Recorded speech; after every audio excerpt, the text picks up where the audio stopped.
Hello and welcome to Kajabi in 5 minutes. Last episode, I didn't get to talk about the automations area in the offers. And if you're just tuning in now, I'm doing a series on offers. This is the third episode, I think. And so if you haven't listened to the past few, you may want to go back and check those out. We're building on each things and just moving through the offers, basically step by step. So the automations area in the offer is a super important area because the checkout page is an action that someone's taking on your site, taking with your stuff. Someone is taking action with your content. And so this is a trigger point for automations. And in the last episode, I started talking a little bit about the difference between a marketing email and a transactional email. And sometimes people aren't subscribed to your stuff, depending on how your checkout page is set up. And I'll get to that hopefully this episode. People may not subscribe even though they're purchasing. You can control that a little bit, and I'll get to that in a minute. But anyways, long story short, they might not be subscribed. It just depends. And so if you've got all of your post-purchase communications set up in an email sequence, which is a really convenient way of doing it, there is a chance that they might not get those emails because of that. And so that's just important to know and understand. The default email is a transactional email, and they will always get that. But there's another email that they will get that's a transactional email, and that's through the automations, your other email option. It is the send an email option under the then drop down of your automation. So if you put an email in the send an email automation, then that is considered a transactional email and not a marketing email, which is very different from the email sequences, which are considered marketing emails. And that's just important to know and understand as you're setting up your offer and really just building out the communications that you are hoping to have with your customers. The other automations, there's a lot that you can do. I'm not going to go into too much details about them, but I'm going to say if anyone's ever taking action on your site, put a tag to that action. So again, fulfilling the checkout page is an action that they're taking. So set up an automation so that when that offer is purchased, then do a tag. That's just really good best practices. Then when you're looking on your contacts, when you see somebody on your list, you'll see the tag that says, and you'll just know really easily they made that purchase. So that is a best practice that I like to tell people. Something that you need to pay attention to in your automations is not under the then category, but the when.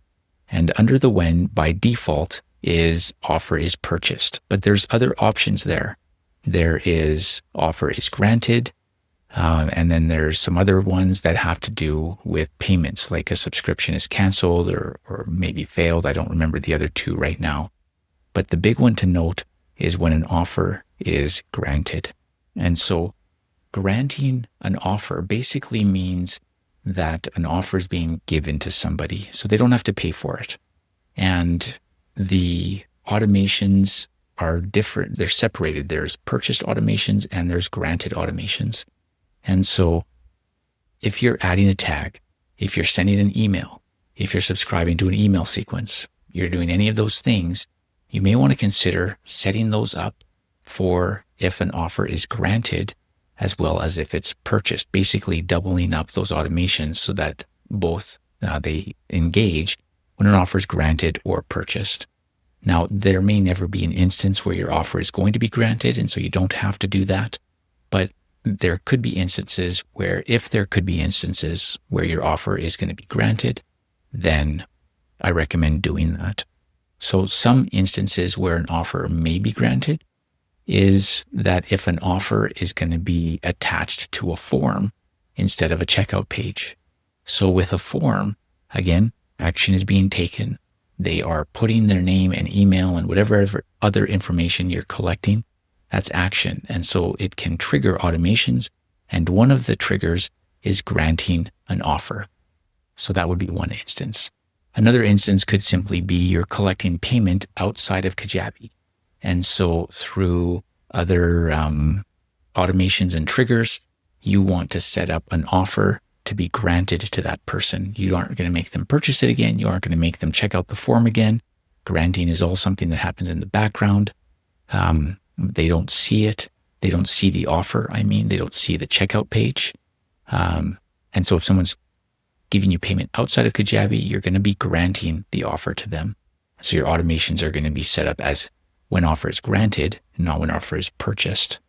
Another instance where you may be granting offers is you may have a program that involves a few different offers, and they could be purchasing one offer on a checkout page. And to them, it's all just one experience. I'm going to the checkout page, I'm buying this, but on the back end, you might have it set up with a few different offers. And for example, I've worked with some coaches who have a program that involves maybe a 6-week or a 6-month course, so to speak.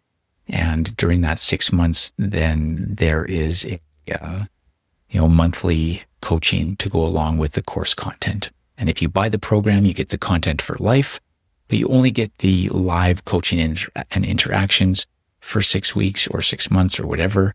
And then if you want, you can renew that and buy some more of it.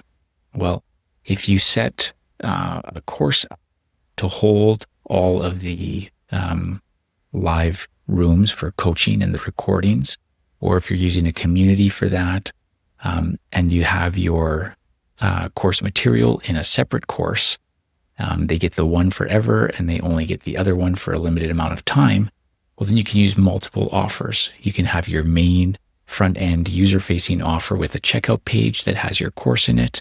You can have your product in it set to access never expire.